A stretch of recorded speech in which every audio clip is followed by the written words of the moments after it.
السلام علیکم ورحمۃ اللہ وبرکاتہ۔ الحمد للہ رب العالمین والصلاة والسلام علی رسولہ وعلی آلہ واصحابہ ومن تبعہم بإحسان الی یوم الدین، اما بعد۔ اگر کوئی آدمی خواب کے اندر یہ دیکھتا ہے کہ ایسا سماں بنا ہے کہ اس وقت انسانوں کو پانی کی بہت ضرورت ہے،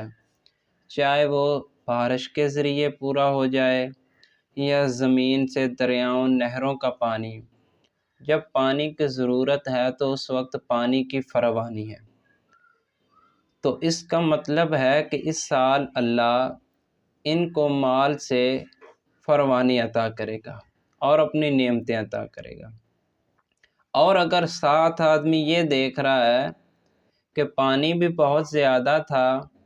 لیکن اب اس پانی کو زمین اپنے اندر جذب کر رہی ہے، تو اس کا مطلب یہ ہے کہ اللہ اس سال کے اندر اس کی فصلوں کے اندر برکتیں عطا کرے گا اور اس کو اچھا خاصا منافع عطا کرے گا۔